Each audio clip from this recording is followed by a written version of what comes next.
Larry. I'm a student in a labor studies program at the University of Massachusetts, Lowell. I'm here with Paul Georges, president of the United Teachers of Lowell and president of Merrimack Valley Central Labor Council. Thank you for being here, Paul. Oh, you're welcome. My pleasure. So, just had a couple questions for you. Sure. So if you could just briefly explain, what exactly does United Teachers of Lowell do? Well, United Teachers of Lowell has been representing teachers in the public school system in Lowell since the early 80s. Before that, it was the different Lowell, a different union affiliated with the MTA. We're an AFT affiliate. I believe we came in 82. I've been president now since 1992. And advocating for teachers, advocating for the people who dedicate their lives to educating students, and obviously trying to do the best we can for our students. We believe in public education as an institution. We believe it's a great equalizer. There's obviously great emphasis in Massachusetts on public education, probably much more emphasis than there is in any other state. So we give teacher voice. We also try to advocate for support, public support of public education and the preservation of public education as that great opportunity for all students. Wow, so it seems like you've been doing this for a while. I have. Explain your role in the union now.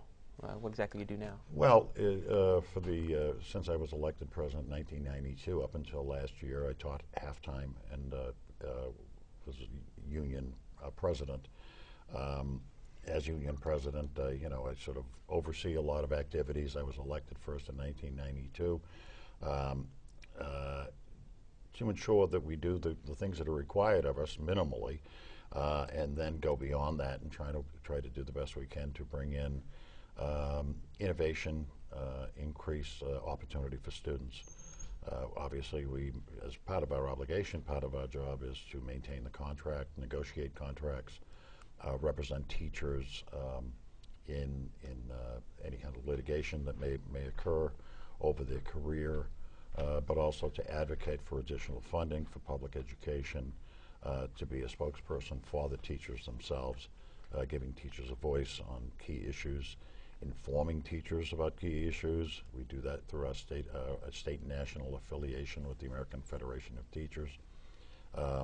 We very often work in more recent years very collaboratively with the past two superintendents in particular, in bringing in different ideas and resources to this district, including a lot of work on collaboration with the last two superintendents, training programs that took administrators and teachers to New York through the American Federation of Teachers, to establish protocol for collaborative as a foundation for collaborative work where teachers had voice, teams of teachers work together with administrators as equals to find solutions and improve outcomes for students.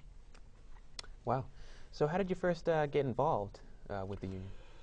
My involvement came back when I was first hired in the Lowell system in 1985, and then appointed to a teaching as an ESL teacher at Lowell High School in 1986.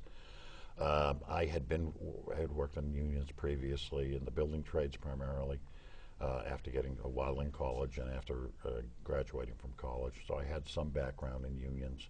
I knew the history and I knew what it was like to carry a union card. I had seen some things that I was not pleased with. I also realized that teachers, I have a great love for teachers. I appreciate the fact that they dedicate their lives for very often a promise for a better future for large numbers of students. I grew up in one of the poorer sections of Lowell. I grew up in the Acre. I understood how education can transform people's lives and give them greater opportunity. And so consequently, I didn't like the way things had occurred here. We were abysmally underpaid. I think back then, Mike Gallagher, who was on the school committee, and I had some discussions. The state indicated that our teachers were paid in the bottom 15th percentile statewide. I saw teachers at Lowell High when I was teaching there that were working second and third jobs to just try to be able to maintain a mortgage and try to have a reasonable lifestyle. And I said, that's just not reasonable or fair to people who dedicate their lives in the most helping profession, and I believe the most honorable profession there is.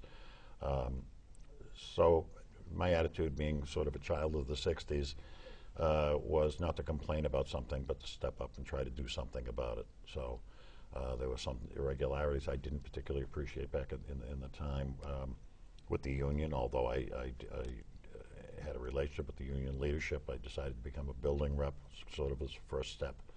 And as time went on, felt comfortable enough to run for elected office and was elected and have been there since. But I've got a real commitment to education as a whole. My mother, a lot of times this goes back to family values and so on. And the culture I grew up in on the Greek side of my family, there was always an emphasis and a deep respect for education as an opportunity. All of my father and all of my aunts and uncles, none of them ever went to college, but every single one of their children did. So to me, that was part of a legacy. It wasn't a matter of, Paul, are you going to go to college? It was always a matter of what college you're going to go to. So I understood that, and I found that was helpful to me in being able to have better choices in my life. I wanted to share that as best I could and support the people who give that promise to kids every day in performing their services as educators in the city of Lowell. Wow, that's a great story. It seems like you really are committed. I am. It's a passion, and it's more than just a job. It's something I really believe in. I see the great work that's being done here. Sometimes I'm very critical of the things that stand in the way of some of the best work that we've done, I think, certainly with the last two superintendents in the field of working collaboratively with management, if you want to use those terms. But I guess there's a softer term to it, and that is just working together effectively and finding the best and most effective way to impact outcomes for our students. That's our job. That's our number one job. When I get in this because I wanted to be a teacher. I didn't get in this because I wanted to be a union president.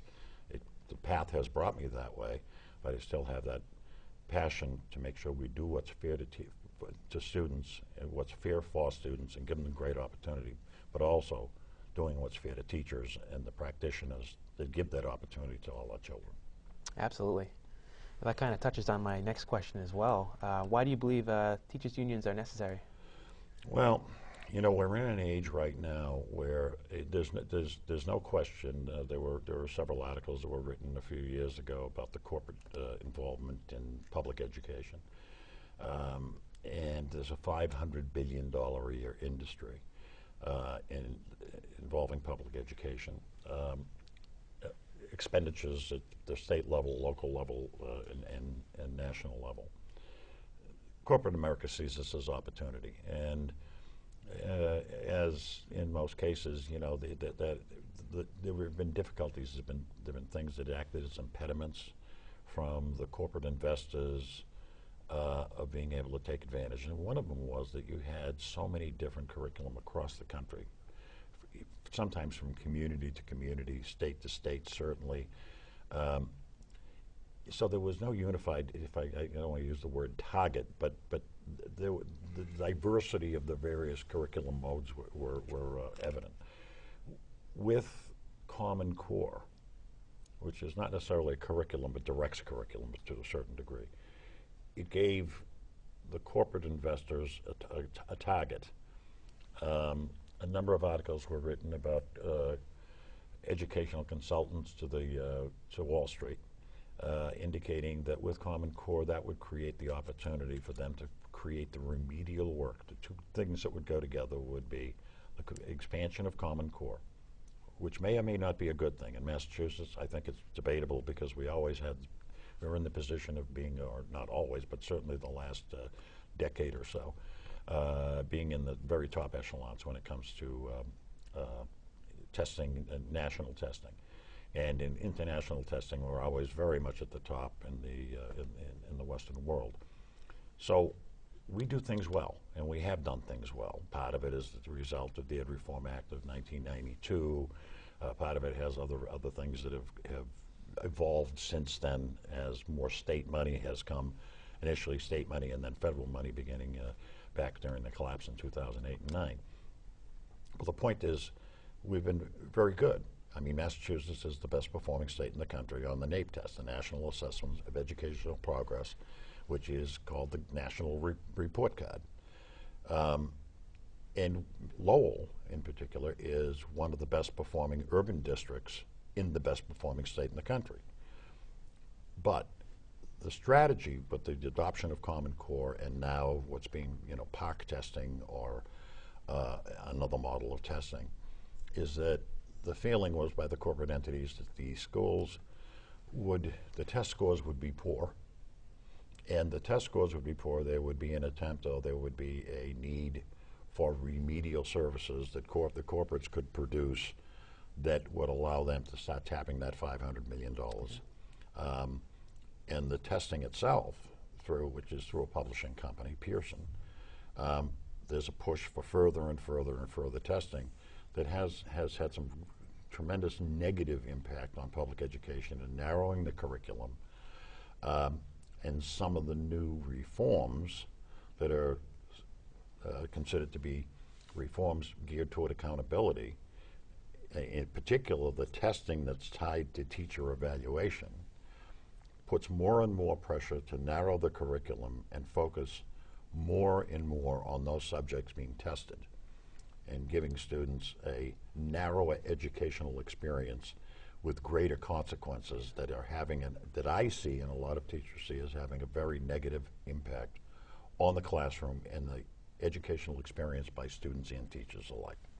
So there's always plenty of issues to be talking about. We're at a time when back in 1992 when I came in just before the Ed Reform Bill, most of these decisions were made locally. The accountability factors were local accountability factors. With the state infusion of money as a result of a lawsuit, the McDuffie case that resulted in the creation of the Ed Reform Act, and the infusion of money to districts like Lowell, a large infusion of dollars that come to the cities that have a smaller tax base or a lower tax base. There has been more hands in the pie, or more restrictions and more direction, if you want, coming from state. And then with the race to the top criteria, which was in a lot of ways, which required states to compete with other states in order to get funding for programs. Part of that deal was that the states had to agree to certain other provisions of the race to the top proposal that included a much more rigorous evaluation system, modification of the curriculum to Common Core, a whole bunch of other stipulations, which including the PARC testing in itself is problematic because of the huge cost. Because it's a technology-based, computer-based testing program. Communities like Lowell don't have the money, and other similar communities just simply don't have the money. So there is some buyer's remorse in this. And there is a greater question I think that a lot of people have to ask is, was it appropriate for us to buy this hook, line, and sinker since we're in the position of being the best performing state in the country? So that debate is still around. It's going to be around, and I think it's going to come to a head. Some people are very concerned about the overemphasis on testing and with the high stakes testing, and I have that great concern. I could go through a whole litany of problems that it creates, not the least of which is that there's so much time within the given day already focused on performance-based curriculum that the expansive experience isn't there any longer. It's become narrower and narrower. Even the enrichment when you were in school, or you're in school now in college, but study hall has been eliminated, homeroom has been eliminated. The time the teachers would have to cultivate or build a relationship, a personal relationship with each child, so that they could understand whether or not the child was troubled for some reason, or had a lot of kindergarten teachers, have to do sort of an assessment when their children come in the morning to see, did the child eat this morning, have a meal? Are they upset about a certain issue, and so on. A lot of that time gets pulled away now because now it's all performance-based. We have to be competitive with the world and so on. You're losing something. You're losing that interpersonal reaction that becomes richer and it affords the teacher the opportunity to encourage a student to reach beyond what they can believe. That's unfortunate. We're losing it, and I think we need to recover that again and put some sanity in this. And that's what I'm advocating for, and a number of people, both through the American Federation of Teachers and the National Education Association, have recognized this as problematic. And I think we want to engage the parents to become more involved and more informed. Yeah, it seems like there definitely is a delicate balance between the performance testing and the one-on-one time the teachers get with the students. Yeah, and I would argue that since we didn't have the proposal under Race to the Top is to expand testing to virtually every grade level, and we don't do that under MCAS, and we've been able to achieve great results, that perhaps we should be rethinking that whole compartment. Perhaps we're losing, and it's kind of ironic because it has brought in a strange sort of coalition of partners that may not have coalesced on other educational issues, expansion of charter schools or not, keeping the cap, all those kinds of things. But some people who might have been at odds on other issues seem to be unifying over the question of, is Common Core a smart move for us, and to what extent do we test? I've always taken the position that if the testing informs a teacher so that the teacher can make rational decisions about how best to reach their students, that's the proper use.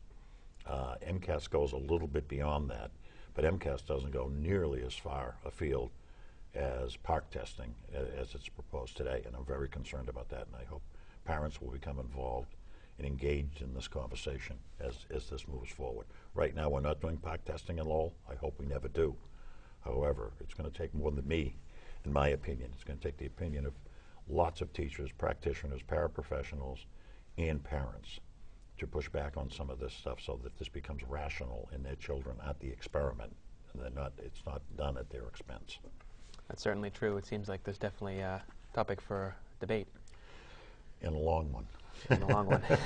One we don't have time for today. Exactly. So what are some struggles you're currently facing with UTL? Well, there's a number of them, not the least of which is funding. The other one is we've been working without a contract since last June. I would say that the school committee has not put this high on their priorities list when it comes to a successor contract for Lowell's educators. The United Teachers of Lowell represents teachers, paraprofessionals, custodians, and cafeteria workers and security guards. We have easily the largest union in the city, and certainly the largest in the school department. There's only one other smaller union group within the school department. But the committee has sort of taken a laissez-faire kind of thing in the sense that they have not made this a priority. In the sense that our demand to bargain on this over a year ago, we've met in one face-to-face negotiation with the school committee. That's absurd. They decided after 9 months of arguing about whether or not there should be public negotiations, which we would never agree to, and the law states both sides have to agree to if that's going to happen. Virtually nobody does it. We did have one meeting with them, and at this point we're meeting with the superintendent, the negotiator, and the city manager in trying to make some headway here. It doesn't seem to be an important, all other things seem to be much more important. One was the superintendent's contract last spring, when they were debating whether or not to give her a 2-year extension, and then decided at the end to give her a 1-year extension at the last minute. I don't need to, which was disturbing to us and disturbing to the superintendent. This sort of insistence on a unmanageable way of negotiating, which no other school committee, they've insisted in the past, but in the past they've let it go. And now what seems to be loggerheads in the idea too that the funding has dried up. The state has a deficit that it had. We rely heavily on state money. There are now 9 C cuts. The point is, you've got a really good public education system in Lowell, a school system.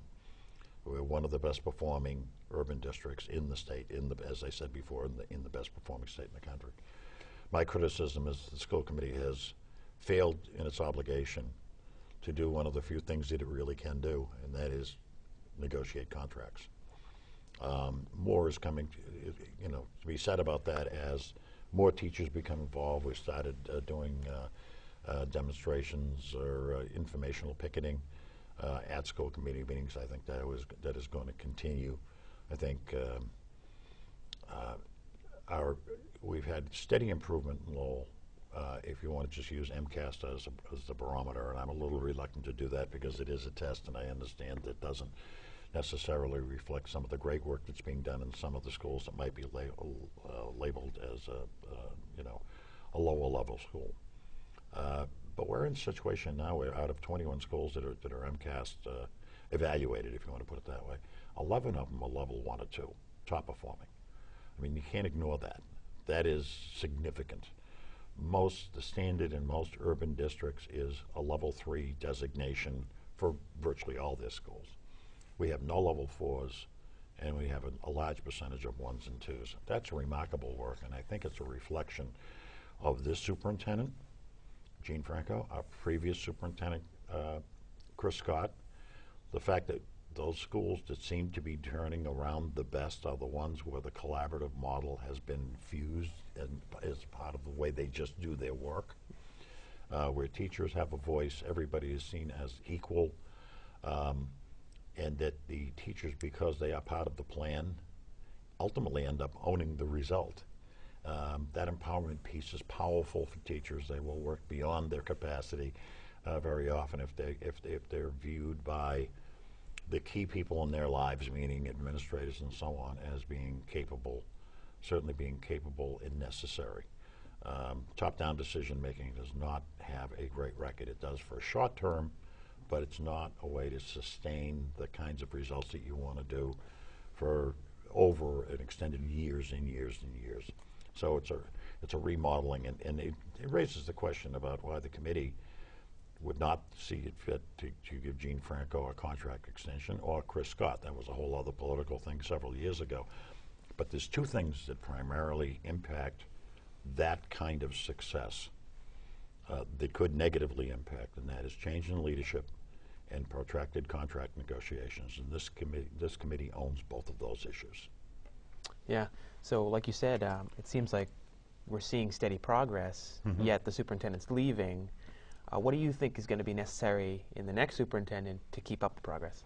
Well, I'm on the advisory committee that was just commissioned as of 2 days ago to narrow the field from 10 that were presented, 10 candidates that were presented to us, down to 5.